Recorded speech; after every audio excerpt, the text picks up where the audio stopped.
Halo, selamat pagi semuanya. Kita berjumpa kembali di pertemuan kita pada hari ini.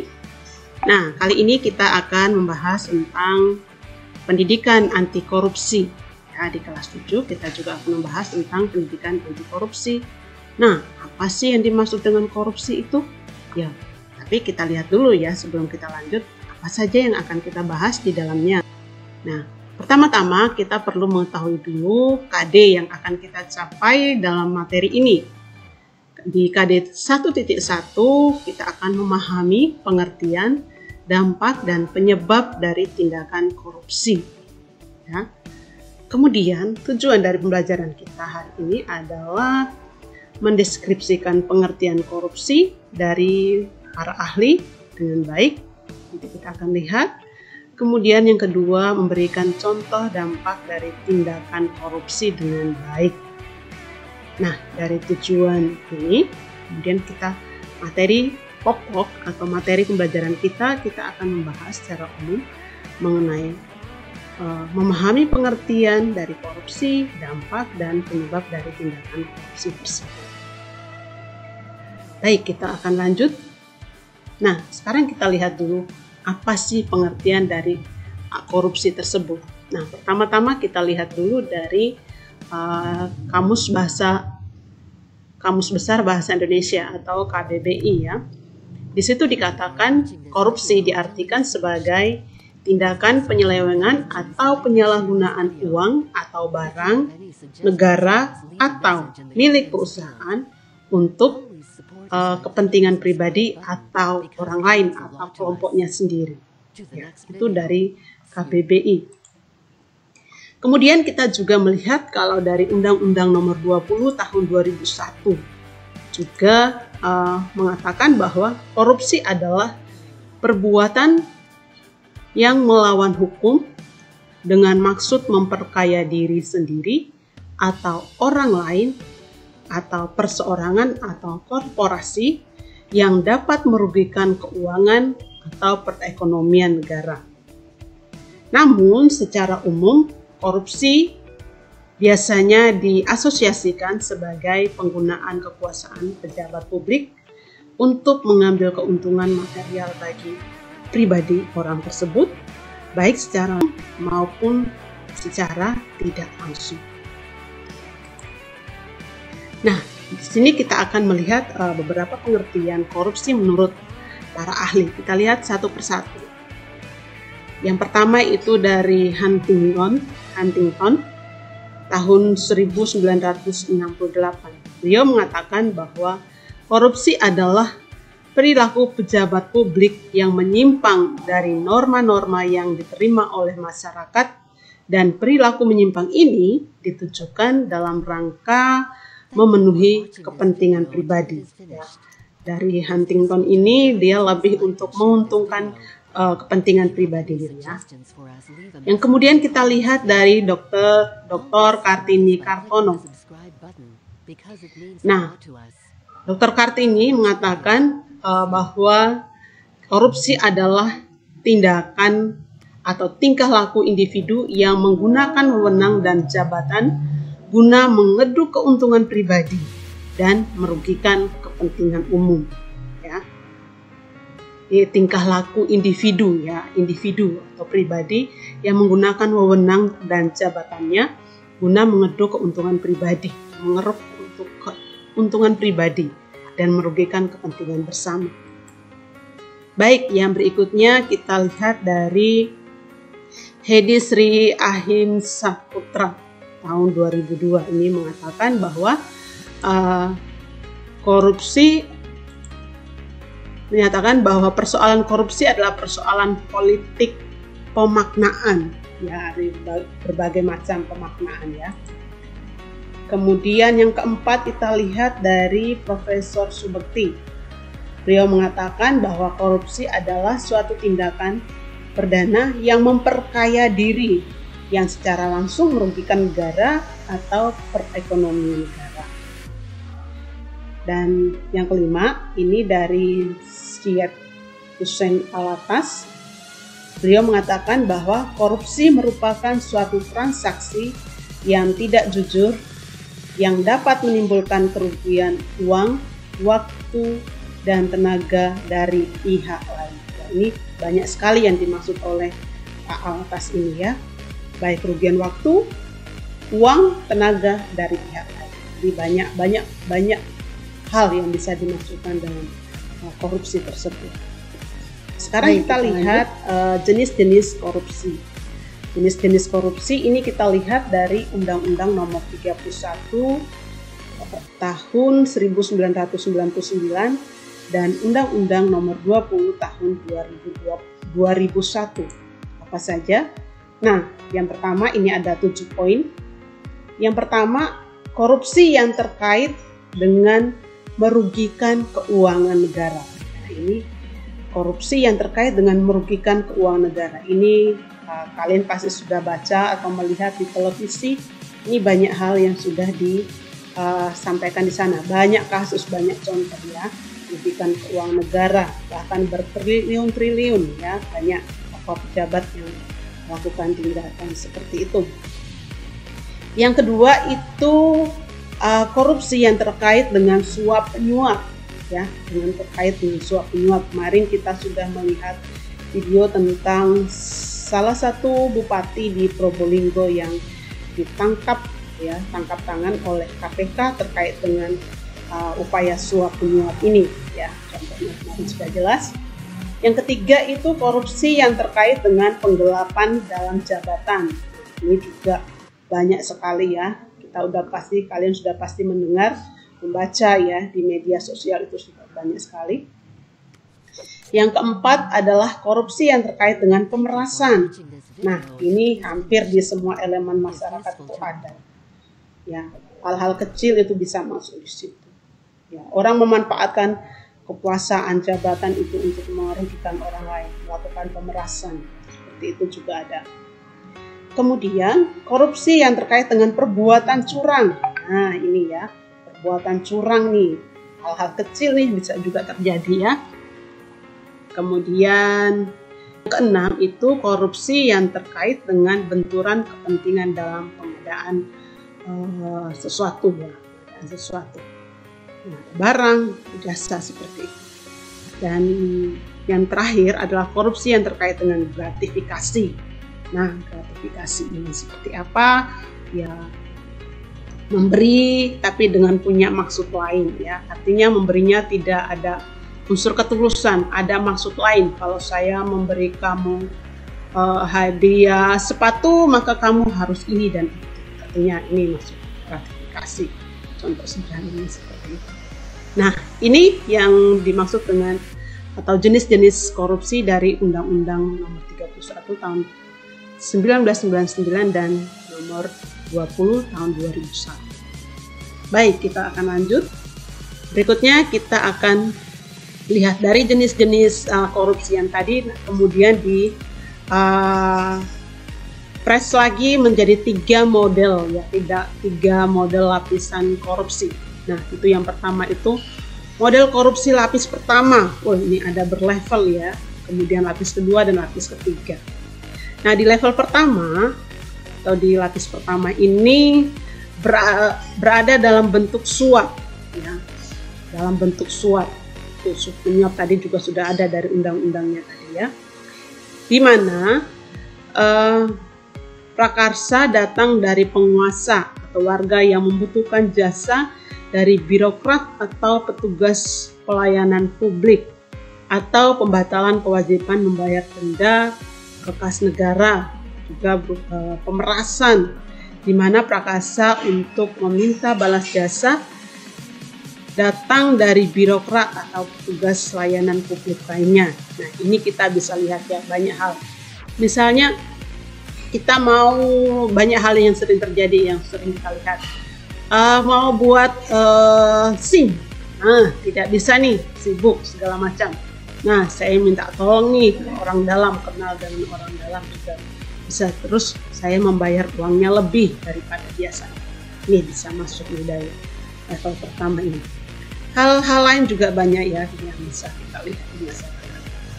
Oke, nah itu lapis pertama. Sekarang di lapis kedua itu seperti apa? Nah, jaring-jaring korupsi atau kabal ya, antar birokrat, politisi, aparat penegak hukum, dan perusahaan yang mendapatkan kedudukan istimewa. Ya, ini sudah masuk di golongan besar ya di lapis kedua ini. Kemudian ada juga terdapat ikatan yang nepotis, ya, nepotisme antar beberapa anggota jaring-jaring korupsi di lingkupnya bisa mencapai level nasional. Ya, misalnya seperti ini. Dari golongan satu kelompok kecil dulu ya, dari kelompok A, kemudian nanti dia kerjasama dengan kelompok B. Ini masih kecil-kecil nih di kantor atau di organisasi kecil. Nanti dia juga bisa ke politisi atau bisa aparat penegak hukum. Artinya itu menjadi semacam korporasi ya, seperti itu.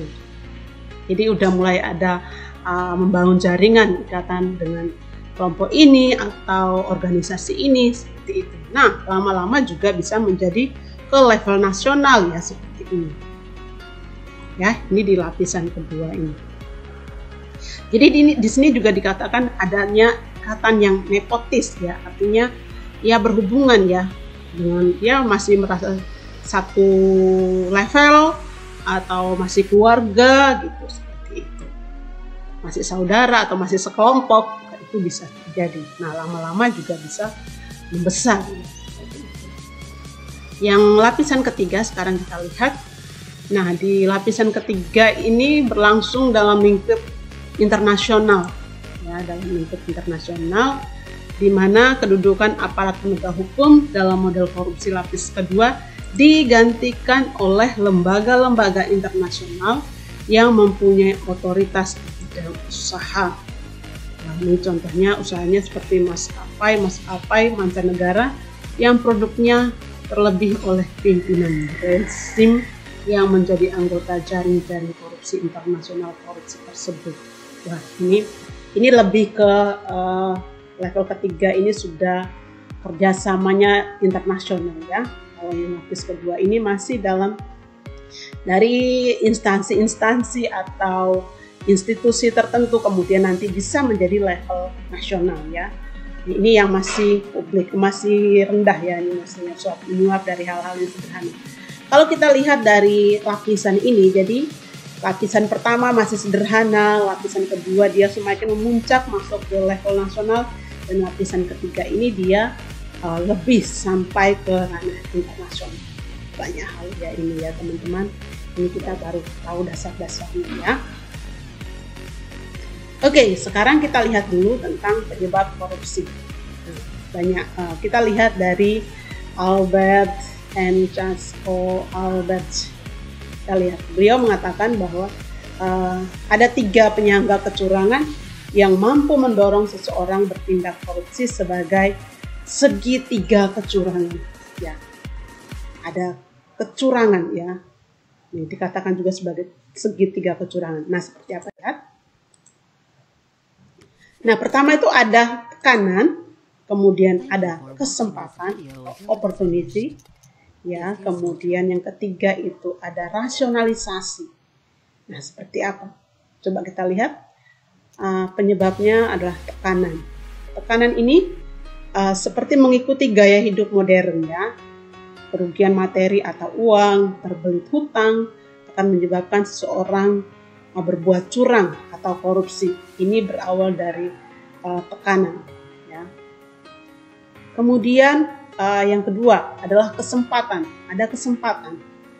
Orang yang memiliki kedudukan, jabatan, pangkat, dan pendidikan yang lebih tinggi biasanya memiliki kesempatan untuk berbuat korupsi. Kenapa? Ya, semakin orang pintar nih, kalau tidak bijak, dia bisa melakukan hal-hal yang bisa merugikan orang lain. Artinya kalau dia tidak cerdas secara emosional, hanya cerdas intelektual tetapi emosionalnya tidak dipakai, kemudian spiritualnya tidak dipakai, tidak melihat situasi orang lain, seperti itu ya. Ini pintar tetapi menggunakan kepintarannya dengan tidak bijak. Sederhananya seperti itu. Nah, yang ketiga adalah rasionalisasi. Apa yang dimaksud? Orang yang memiliki otoritas untuk mengendalikan kegiatan peserta mengetahui kelemahan di lingkungan departemen, kantor, dan pekerjaannya, sehingga mereka dapat memanipulasi yang menyebabkan pihak lain tidak tahu bahwa mereka telah melakukan korupsi. Nah, ini adalah orang yang memiliki otoritas ya, dan dia bisa mengendalikan kegiatan, kelemahan sehingga melakukan tindakan korupsi tersebut. Nah, kalau tadi kita lihat dari Albert, sekarang kita lihat secara umum ya. Nah, kalau kita lihat nih supaya kita lebih masuk dalam diri kita, itu faktor penyebabnya adalah faktor internal dan eksternal, hampir sama yang tadi ya. Coba di faktor internal itu kita lihat nih, ada tamak, ada konsumtif, ada moral. Tamak ini serakah ya, serakah, tidak puas dengan apa yang dia punya. Kemudian konsumtif, ini orang yang konsumtif itu juga ya sama ya, artinya semuanya maunya dia pakai, dia mewah, yang seperti ini maunya dia semua pakai. Kemudian moral, ini moral yang kurang terasa, hati nurani yang mulai tumpul, tidak disadari, hanya yang penting melihat yang penting aku cukup, aku puas, ini yang tidak bergerak ini, maka itu bisa menjadi penyebab korupsi ya. Maka moral juga perlu diajak, dilatih seperti itu. Kemudian kita lihat di faktor kedua itu ada faktor eksternal. Nah, banyak hal juga itu kita lihat di faktor eksternal itu ada bidang sosial ya, kemudian bidang politik, hukum, ekonomi, organisasi. Nah, kemudian tadi kita lihat si Albert sudah menjelaskan ya. Nah, itu. Ini faktor internal dan eksternal ya. Internalnya itu lebih dari dalam diri pribadi ya. Tamak, konsumtif, moral. Kemudian yang eksternal itu ada sosial, politik, hukum, ekonomi, organisasi. Ini lebih jaringannya lebih luas ya. Artinya di luar dirinya, lingkup yang lebih besar. Nah, sekarang kita lihat ada beberapa alasan mengapa korupsi tumbuh dan berkembang, terutama di negara berkembang. Ya, Indonesia dikatakan masih negara berkembang ya. Ini kita lihat dari pendapat dari Nugroho dan Tri Hanurita. Nah, faktor-faktor tadi, alasan-alasan terjadinya korupsi itu adanya kemiskinan ya. Kemiskinan ya, orang hidup miskin, kemudian merasa sengsara, terdesak, kemudian bisa melakukan tindakan korupsi. Kemudian ada kekuasaan yang berlebihan atau yang berasal dari keserakahan. Kekuasaan dan serakah.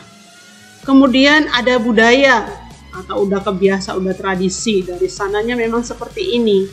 Tidak disadari bahwa itu juga merugikan orang lain. Itu adalah tindakan korupsi. Yang keempat adalah ketidaktahuan. Nah, ini juga banyak ini dia melakukan bahwa ternyata dia tidak tahu. Ya, misalnya pakai saja dulu nggak apa-apa ya, ini bisa kamu pakai. Ternyata dia melakukan tindakan korupsi. Maka kita harus tahu ini benar nggak ya. Sebelum menggunakan sesuatu kita harus tahu dulu.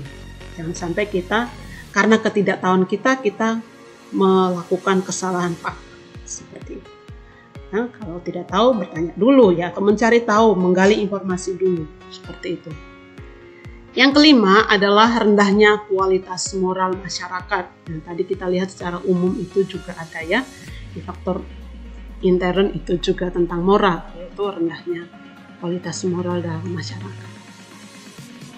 Yang keenam, lemahnya kelembagaan politik suatu negara, baik yang menyangkut sistem hukumnya, birokrasi, maupun sistem interaksi antar lembaga yang cenderung melahirkan perilaku dan budaya korupsi. Ya. Dan yang ketujuh adalah korupsi terjadi karena penyakit bersama. Ini namanya penyakit bersama itu misalnya dalam kelompok itu satu iya, oke, semua jadi. Ini menjadi sebuah penyakit. Lama-lama menjadi kebiasaan dan itu sangat berbahaya. Ya.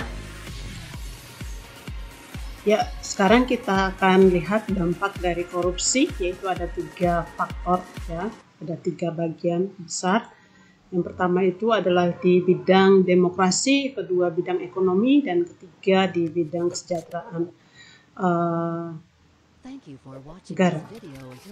Nah, kita lihat dampak korupsi yang pertama di bidang demokrasi itu secara umum memang merusak tatanan demokrasi ya. Kemudian yang kedua itu hilangnya kepercayaan publik terhadap partai-partai politik. Kemudian yang ketiga, munculnya pemimpin yang korupsi. Terus kemudian ya hancurnya kedaulatan rakyat ya. Jadi tidak ada lagi kepercayaan rakyat ya, seperti itu. Ya, politik demokrasi ini rusak. Jadi rusak ya, secara umum merusak tatanan demokrasi yang ada. Kemudian di bidang ekonomi, kita lihat ada beberapa poin. Yang pertama itu adalah penurunan produktivitas dan lambatnya pertumbuhan ekonomi. Yang kedua, rendahnya kualitas barang dan jasa produksi bagi publik. 3, menurunnya tingkat pendapatan suatu negara. 4, menurunnya kepercayaan dari para investor, khususnya asing.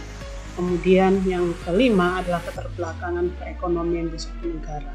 Nah, seperti ini. Jadi kita masuk aja di lingkup negara kita ya. Bisa menjadi berdampak seperti ini. Kemudian yang ketiga kita lihat di bidang kesejahteraan negara. Dampaknya seperti apa? Nah, korupsi politik berarti kebijakan pemerintah yang menguntungkan sering menyuap memberi daripada orang-orang pada umumnya. Nah, contohnya seperti apa? Contohnya adalah bagaimana si politikus itu membuat peraturan yang melindungi perusahaan-perusahaan besar, namun merugikan perusahaan-perusahaan kecil. Ya. Kemudian berikutnya adalah dikatakan bahwa politisi yang pro bisnis, yang seperti ini ya, yang di atas ini, hanya akan mengembalikan pertolongan pada perusahaan besar dan memberikan kontribusi yang besar untuk kepentingan pemilu mereka. Artinya dia lebih pro ke perusahaan-perusahaan besar dan mengabaikan perusahaan-perusahaan kecil. Kenapa? Karena dia mempunyai keuntungan di situ. Karena akan membantu dia.